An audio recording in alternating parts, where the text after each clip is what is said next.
Dark waves crash against the Carolina coast, faint lanterns flicker, and then silence. In the early 1700s, the world already knew the name Edward Teach. To the terrified merchants of the Atlantic, he was Blackbeard, the pirate king whose tangled beard, burning fuses, and thunderous voice made him more legend than man. But what if I told you Blackbeard may have carried something even deadlier than his cutlass? Something whispered about in taverns, feared in secret reports, and locked away by history itself. His sea bomb invention. The thunder rolls across the sea. Cut to a black silhouette of the Queen Anne's Revenge. Tonight, we pull back the veil on a weapon so strange, it sounds like myth. Yet fragments of truth remain. Hints of an explosive device designed to turn the sea into fire itself. Could it be that Blackbeard engineered one of the earliest naval bombs? And if so, why did history bury it so deep? Our close-up of a candle flame sputtering. Blackbeard didn't just terrify with his appearance. He unders his greatest weapon.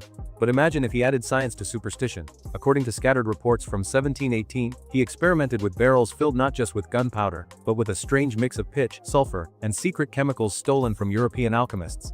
Would you believe a pirate could out-invent the very navies of Europe? Comment yes if you think pirates were smarter than history admits. His slow pan of alchemist bottles glowing in firelight. Think about it. Pirates were masters of improvisation. They didn't have formal shipyards or weapons factories. They built terror with what they could steal, smuggle, or twist into something new. And if Blackbeard indeed fashioned a sea bomb, an early marine explosive, he would have held the power to cripple entire fleets with a single blast. But how could a pirate with no laboratory create such destruction? Flickering sketches of barrels with strange seals. A journal recovered from a British officer mentions Blackbeard's men throwing flaming barrels into the sea during a skirmish. Most historians dismiss this as exaggerated rumor. But eyewitness fear doesn't lie so easily. What kind of barrel explodes beneath the waves, sending ships into chaos? Hit the like button if you're curious what was really inside those barrels. We're about to break it down. And sound muffled heartbeat under the water. Picture it, a wooden keg wrapped in tarred rope, filled with a deadly cocktail of gunpowder, pitch, and maybe even primitive saltpeter mixtures. Once ignited, it could float silently toward enemy ships, bursting into shards and flame. A crude torpedo, centuries before the word existed. And Blackbeard wasn't the first to dream of this idea. Ancient Chinese scroll illustration. Historians now trace the idea of waterborne explosives all the way back to China's Song dynasty. But Europe's navies hadn't mastered such designs yet. Could Blackbeard's travels, his raids on Spanish and Portuguese treasure fleets, have exposed him to Eastern knowledge? Did stolen maps and manuscripts whisper the secret of underwater fire? Tell me below, do you think Blackbeard was just a brutal fighter, or also a forgotten genius of naval warfare? Consound, roaring fire fades into silence.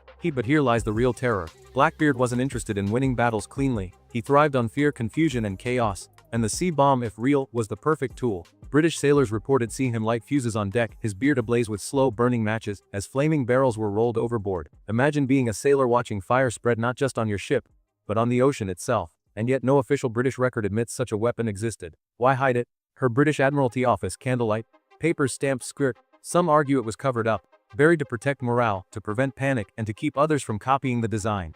After all, if pirates could build bombs that floated across harbors, how safe were Europe's mighty fleets? Better to erase the truth than admit weakness. If you were in charge of the Admiralty, would you hide Blackbeard's secret?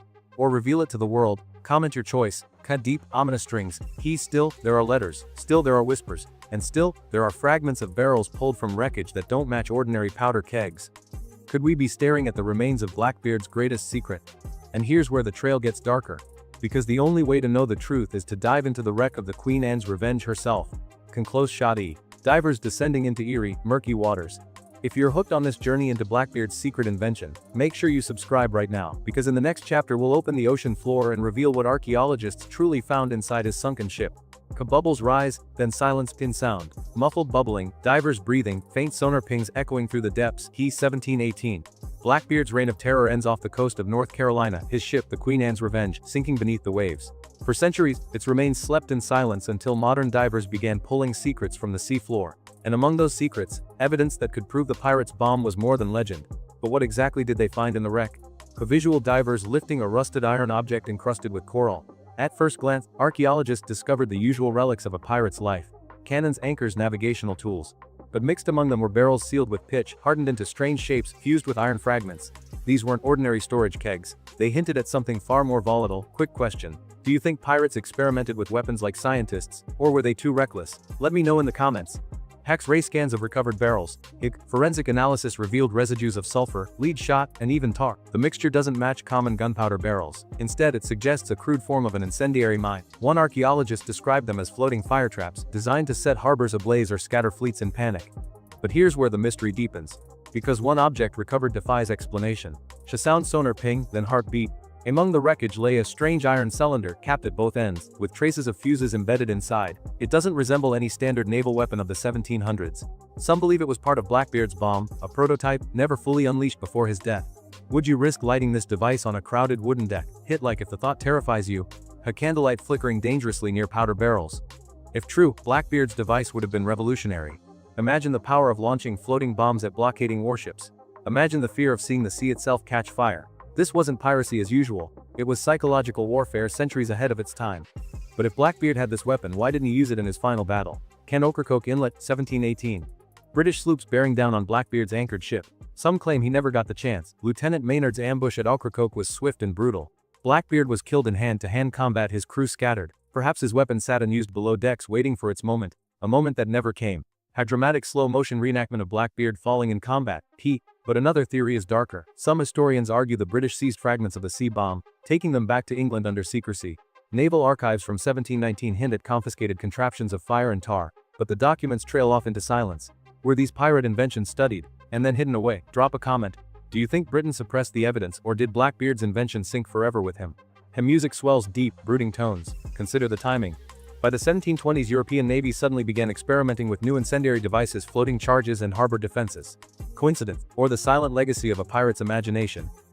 And the strangest clue may not come from the Atlantic at all, but from the east. Cut Chinese coastline, old scrolls unraveling in firelight. Scholars now point out that Blackbeard's travels may have brought him near smugglers of the South China Sea, where Qing Shi and other pirate lords reigned with their own weapons of terror. Ancient texts from Ming China describe dragonfire ships, vessels equipped with explosives that burned across water. Did Blackbeard steal, adapt, or rediscover the idea? What do you think? Was this global knowledge passed between pirates, or just coincidence? Tell me your thoughts. Sound fire crackles, turning into cannon thunder. Whether borrowed or invented, the fear was real. The British Navy dreaded Blackbeard for his unpredictability. He didn't just fight, he performed.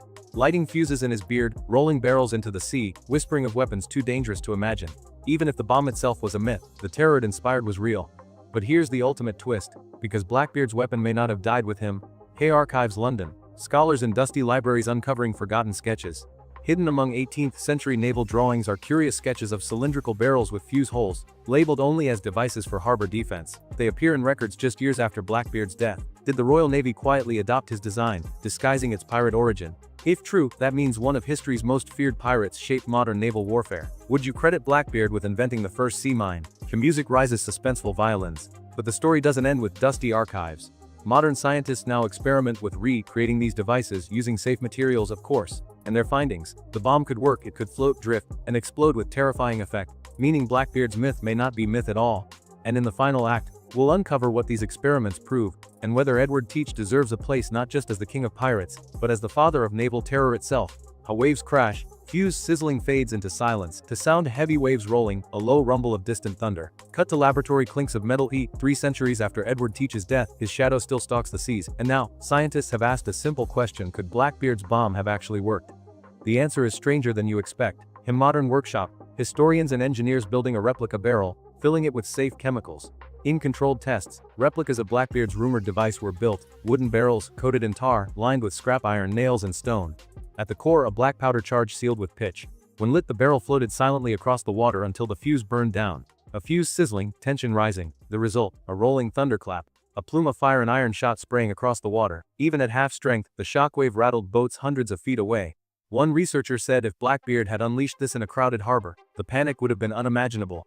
Would you have dared stand on deck knowing one spark could send this rolling toward you? Comment yes or no. A reenactment of sailors scrambling as a burning barrel floats across the waves. Here's the terrifying part. It didn't even need to kill to succeed. The sight alone would have been chaos. Wooden decks, tarred ropes, sails dry from the sun. Everything aboard a ship was fuel. In battle, fear spreads faster than fire. But fear wasn't just a side effect, it was Blackbeard's weapon. Every detail of Edward Teach's persona was theater. He laced slow burning fuses into his beard, stepped onto decks wreathed in sparks, and cultivated whispers that he was in league with the devil. The sea bomb, real or not, was an extension of the same performance. It made his enemies imagine horrors beyond reality. If you were Blackbeard's enemy, what would scare you more, the cannonballs or the rumors? Drop your answer below. A sound whispers, overlapping voices, sea on fire, bomb beneath the waves. This was psychological warfare in its rawest form. Before the age of torpedoes and submarines, a pirate used meth and fear as his sharpest blades, and perhaps that's why his legend still feels alive. Because terror once planted never truly dies. But how did the world remember his invention? Myth or reality? Cut old naval archives, hands flipping through charred documents. Naval officers wrote carefully of Blackbeard's stratagems of fire. European engineers sketched devices suspiciously similar to his rumored bomb. Yet no government ever admitted where the idea came from. His C-bomb was erased from official history, but carried forward in silence. Sound pen scratching, parchment tearing. Narrator. By the 19th century, floating mines appeared in European arsenals. By the 20th, sea mines were terror weapons in both world wars. Some historians now whisper the seed of it all was planted by a pirate in 1718. Do you think Blackbeard deserves to be called the father of sea mines? Yes or no? Tell me in the comments. Hey, swelling orchestral strings, dramatic pause. Feet. What's undeniable is this: Edward Teach understood fear. He understood that fire and rumor can sink ships just as surely as cannonballs. His sea-bomb, whether myth, prototype, or stolen secret, lives on in the tactics of modern war. Every time a navy lays mines beneath the waves, they echo the pirate who once dreamed of turning the ocean itself into a weapon. And maybe, just maybe, his ghost still waits off Ocracoke, smoke curling, fuse lit, watching the horizon for another fleet to terrify. Edward Teach, Blackbeard, pirate, mythmaker, and perhaps inventor of the first sea bomb. If you want more hidden histories of pirates, weapons, and sea legends, subscribe now, because the next story may change how you see the ocean forever.